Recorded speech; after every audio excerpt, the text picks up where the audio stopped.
Evan, did you see the Duke game last night? Renee, I was locked in at 7 o'clock.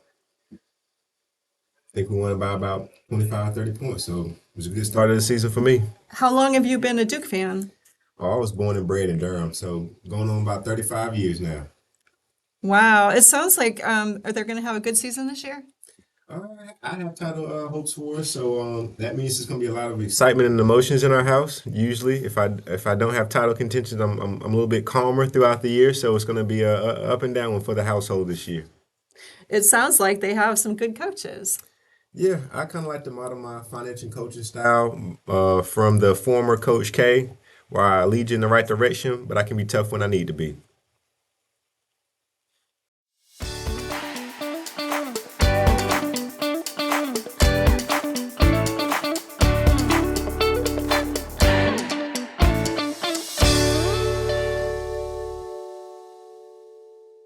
Good morning, everyone out there in podcast land. How are you today? This is Rinny Orr, WEBB Remedy Podcast co-host. The Remedy Podcast is a mindset shifting project of WEBB Squared.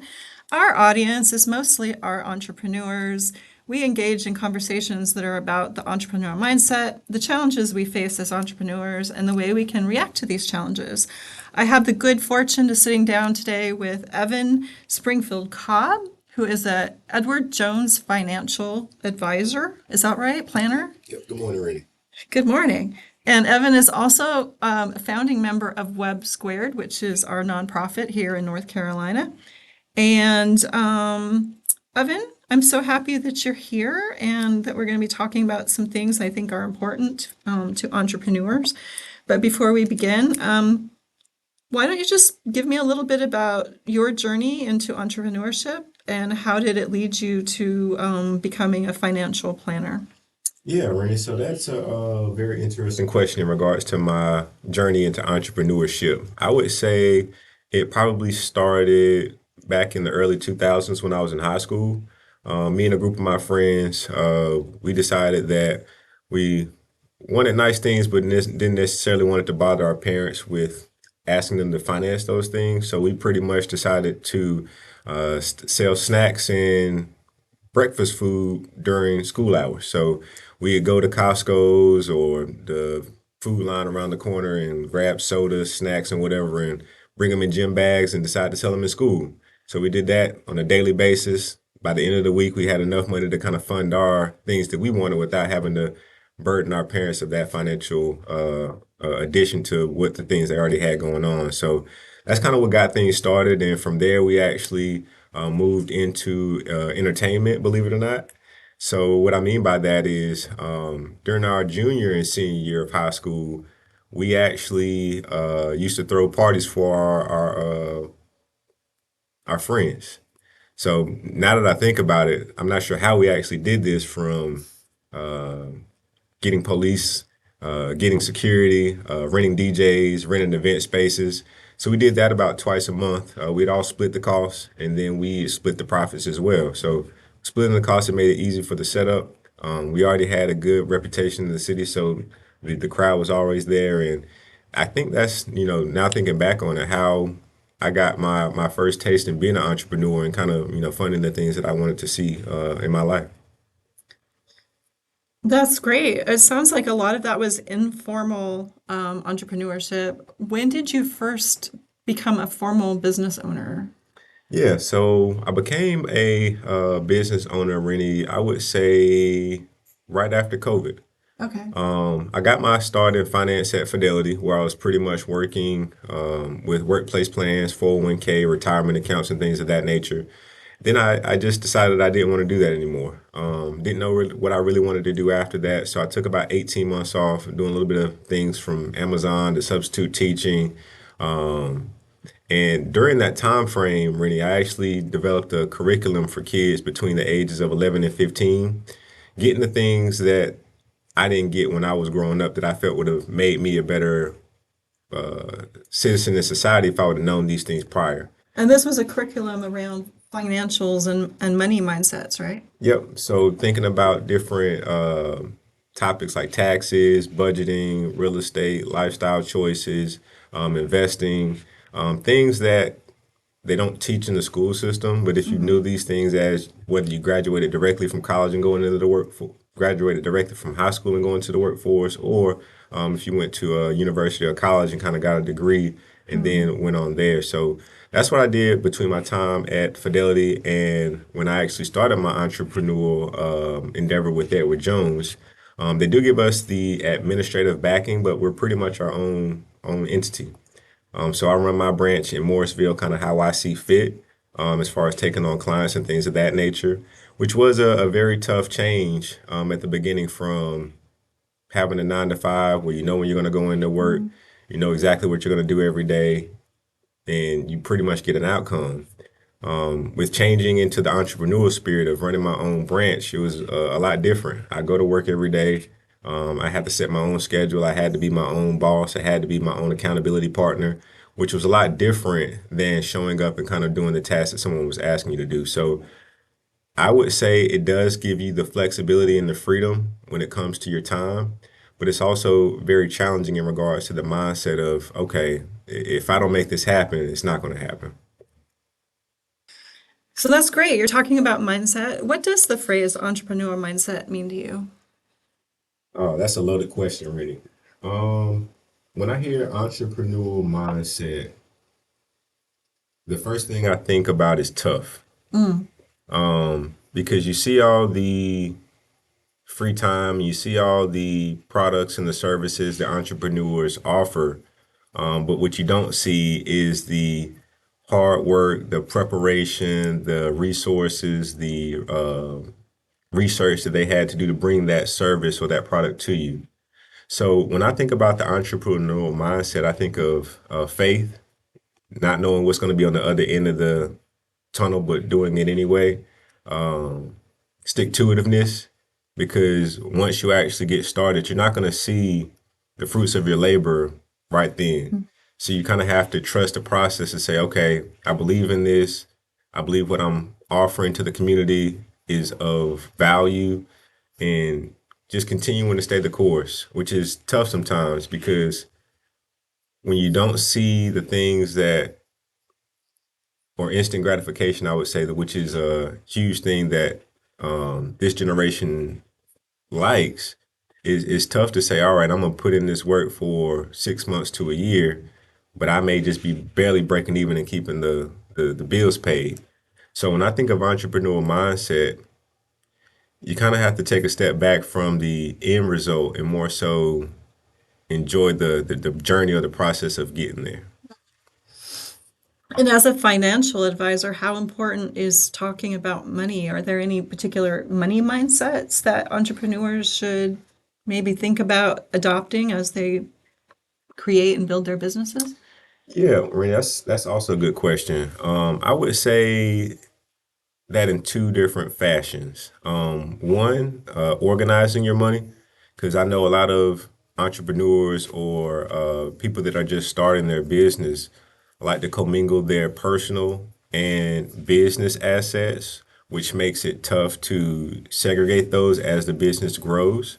So that's one thing that I always encourage business owners to kind of start off with is organizing, creating something for your business and strictly your business and keeping that different from your personal finances.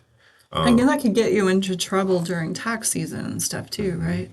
Yeah, The so commingling of funds. yep, when it comes to paying taxes, as well as I was speaking with a lender actually yesterday, and it just makes it harder for you to expand your business. Because if you can't show what the business is actually making in an organized fashion, it makes it harder for you to ask lenders to help you support and to grow your business. And that was actually going to be my second point. So I appreciate you with the segue, Rennie. Organization, as well as what is a good word for it? Having some skin in the game, I guess you would say. I know a lot of entrepreneurs are always asking funding, funding, funding. But then if you turn around and ask them how much money have you put back into your business, and it's crickets, right? So being able to organize your finances and segregating the business from the personal can then segue into the second part, which is having some skin in the game, where once you organize, you can actually see what you are able to build for yourself, which then can help you with the projection of what you can actually put back into your business yourself.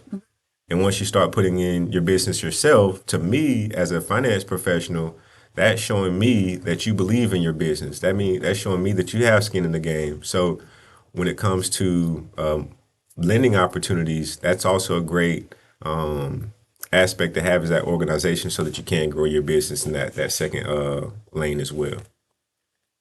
And when did you open your branch of Edward Jones? January of 2022.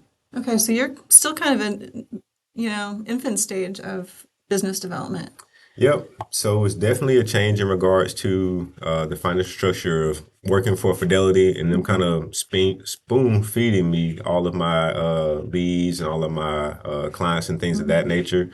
Whereas transitioning to Edward Jones, I always tell you eat what you kill. Right? Well, I hate that phrase, but you can sit at home and kind of do what you want to do. Nobody's going to ask you about it. Nobody's going to question you. But 6 months down the road, when your paycheck actually reflects, that's a reflection of you. So that was a huge change and huge eye opener for me, which motivated me to get out there and do the job so that I can reap the benefits as well. So it's interesting. You have this relationship with Edward Jones. You have your own business within their overall business. And so do they have business plans? Do you have to write your own? Like how does that work as being your own entrepreneur within a system like Edward Jones? That's also a good question. So we do a business plan at the top of the year, kind of focusing on our goals. So it kind of helps us project what our year looks like and was it successful. So starting off with how many clients do you plan on working with? What amount of assets do you want to bring in? What campaigns do you want to focus on for the year, such as college planning, life insurance, retirement planning for individual as well as businesses. So as we start off our year, that is something that we do to help gauge our production. And they do provide us with templates and layouts in regards to how to do that. But it's up to the individual. I always like to set stretch goals for myself to see what I can do. And if I don't reach that goal, then that's okay, because the goal that I probably did achieve was probably more than I had initially set out with originally. So that's kind of how I like to goal set for myself, shoot for the stars. And, the phrase, if you don't reach it, you land on the moon. So I guess I'm kind of curious, as you're working within these business plans and you're going out and you're marketing yourself, does Edward Jones come with a strong brand identity, or do you create your own within their structure? I think that's twofold. Okay. Edward Jones, we've been around for 102 years now, started in 1922. So our brand recognition is pretty strong in the market. You see us in most community centers and when it comes to like shopping centers and things of that nature, but we are starting to change our brand a little bit from a what they call single financial advisor office to a multiple financial advisor office. And I'm not sure if that is more so for footprint, or we've just started growing a little bit more than we had anticipated. So just trying to restructure some things. So that's more so the Edward Jones branding.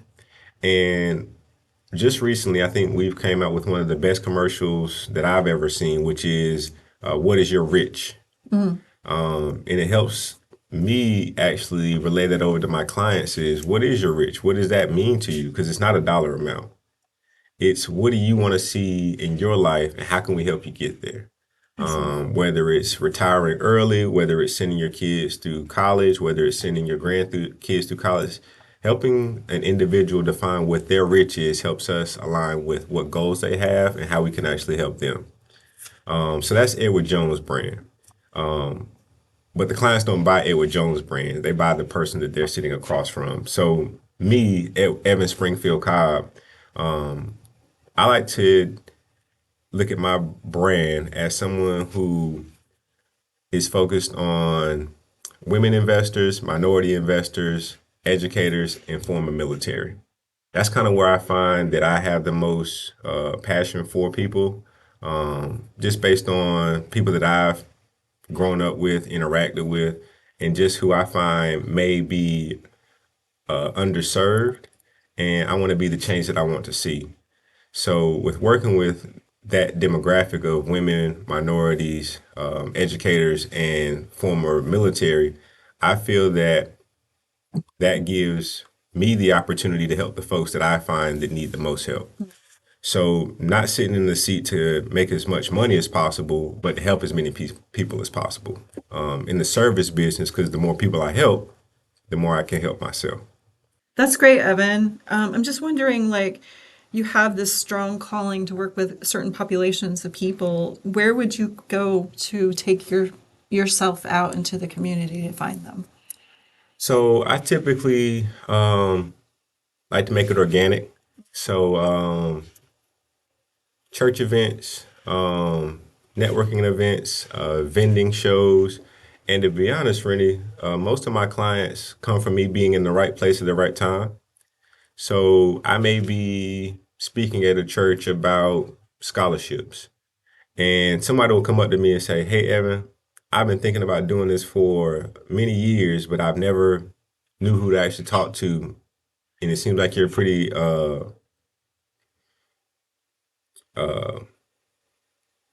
what word am I looking for? Genuine person." So it comes with the being in the right place at the right time because I have experienced uh, reaching out to folks and trying to engage in the conversation, and they may not be ready or may not care for my services.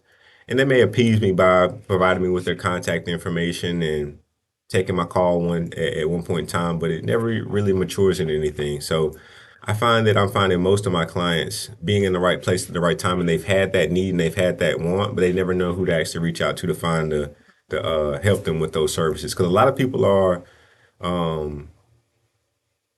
good at doing what they do on a day to day basis, but they don't take time to search for things that they may need because it's not urgent or the house isn't on fire. Um, but when they take the opportunity to say, this is something that I may need, this person is right in front of me, it usually works out a little bit better than me trying to pull teeth, I guess. So, what does the word networking mean to you? Resources. Networking means resources to me. And before I actually sat in this seat, I didn't know the importance of networking because being a young man, I felt like I had enough friends. I had enough colleagues at work and whatnot, but I didn't know the importance of networking until I became an entrepreneur because you never know who you know that may be able to help you.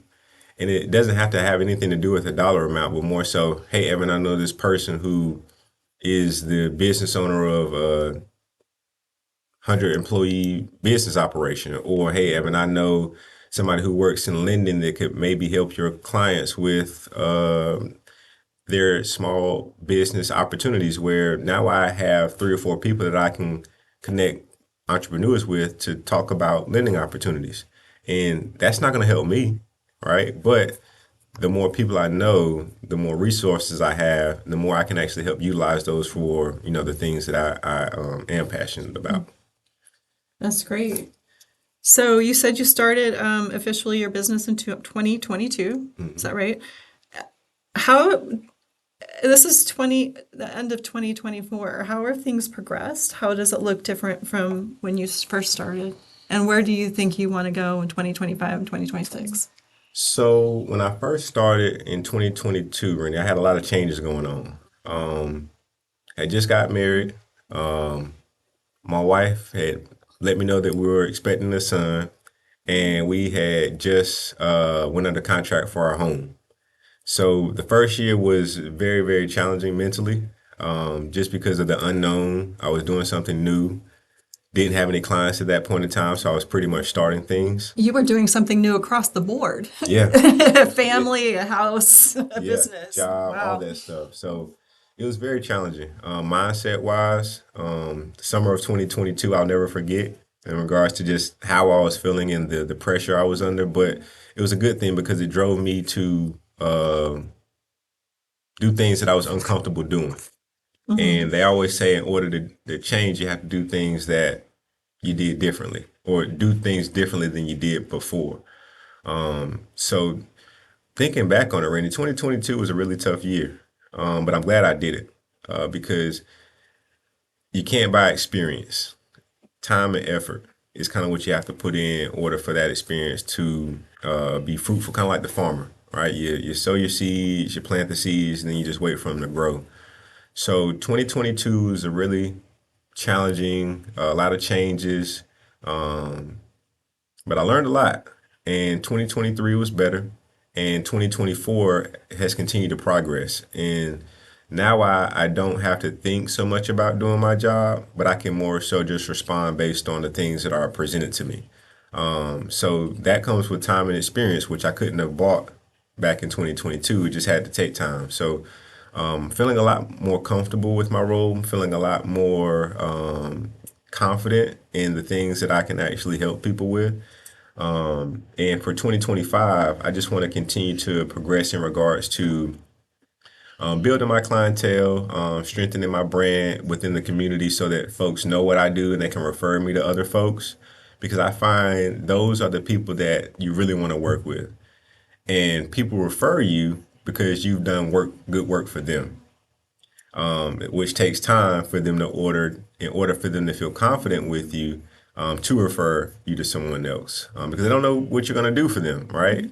So I feel that with my referral rate going up from 2022 to 2023, that's going to continue in 2025, and which is going to make my job a lot easier because people are going to see the things that I'm doing for them, and they're going to just actually say, "Hey, Evan, I really appreciate," and I hear this a lot. I really appreciate what you're doing. I want you to talk to my cousin, or I want you to talk to my brother or my sister and help them with the things that you've helped me with.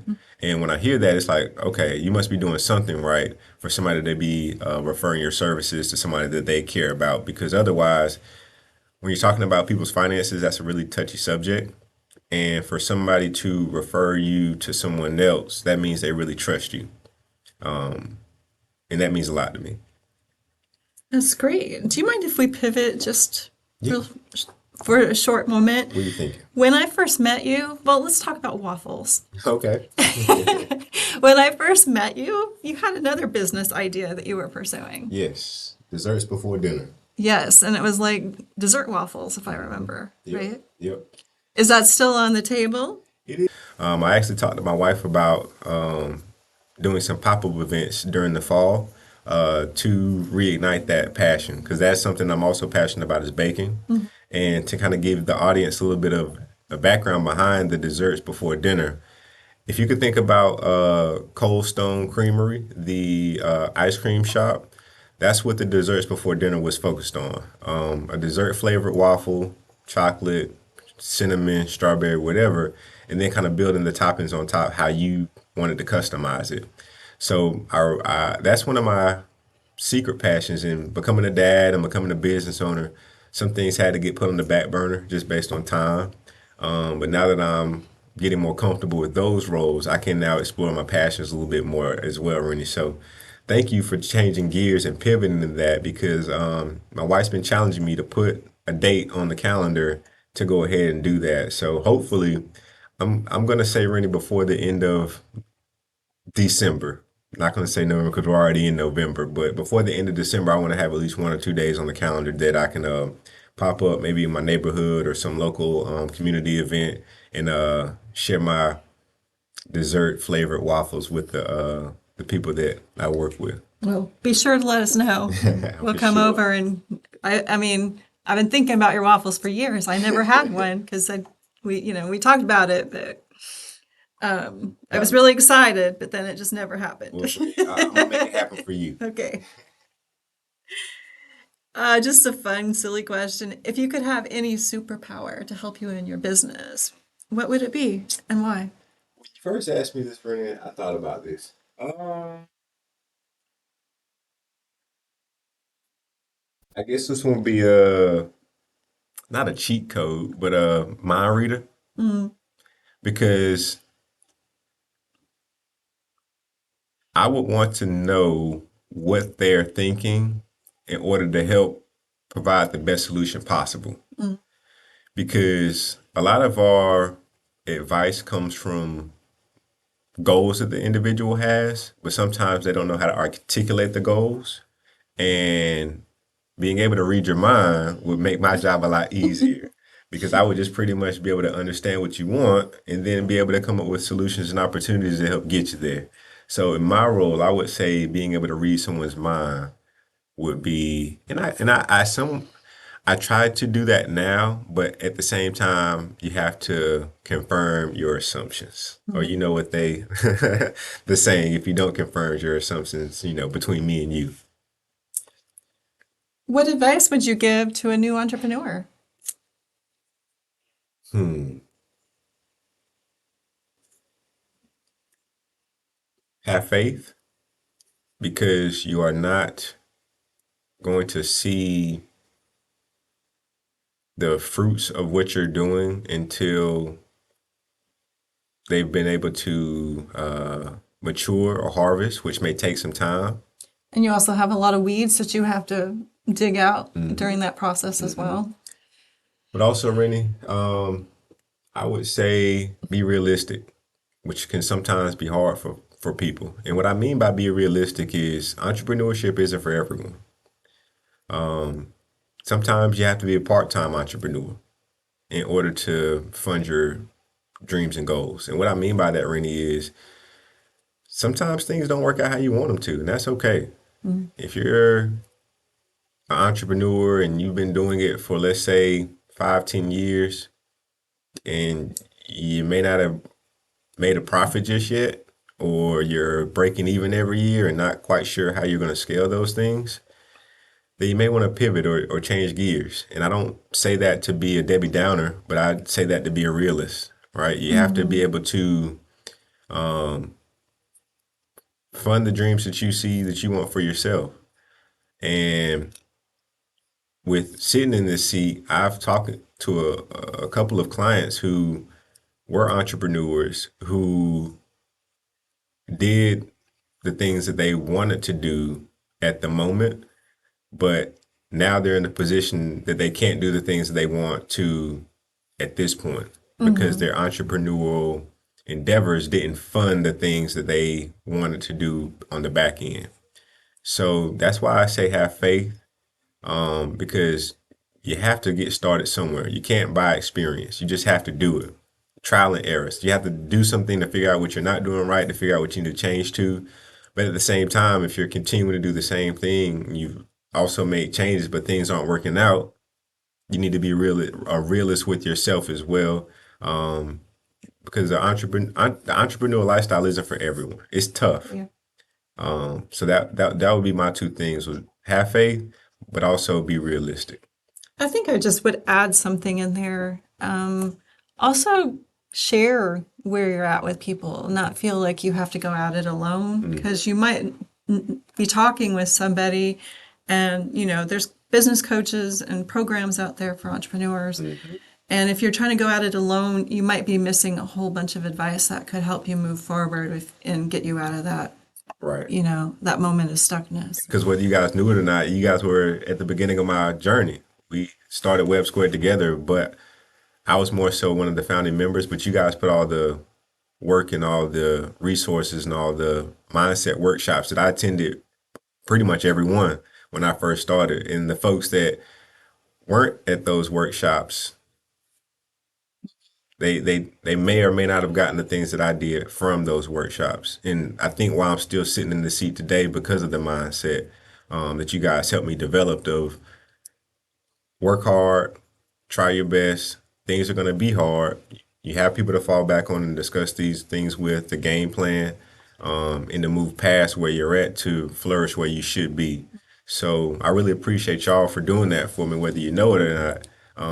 Because as we just talked about, there have been some tough times between when we first started in 2020 from where we're at now, 5 years later. So thank you guys, whether you know it or not. I appreciate it. Thank you. Thank you, Evan. One last question. how do people find you? Yeah, so you can find me Instagram, Evan_S.C. You can find me on Facebook, Evan Springfield-Cobb. And you can also just Google me. I have a very unique name. So if you ever put in Evan Springfield-Cobb in Google, my branch will pull up. I'm in the Morrisville area, about 10 minutes from the airport. So you might as well call it Durham. Has my phone number, my email, and all that stuff on there. So easiest way, just type my name into Google, Evan Springfield-Cobb. I'll pop up. Feel free to reach out, email, phone call, text, direct message, whatever it may be. I always want to make sure that you guys are getting the support you need, whether it's becoming a client of mine or whether it's just pointing you in the right direction as far as next steps you can take to help achieve your financial goals. Thank you, Evan. I appreciate your willingness to come in and talk about your business and to give some ideas and advice to entrepreneurs. And I think we're going to wrap up, but we always like to end with a moment of gratitude, and I'm wondering if you'd like to join me in that today. For sure. All right.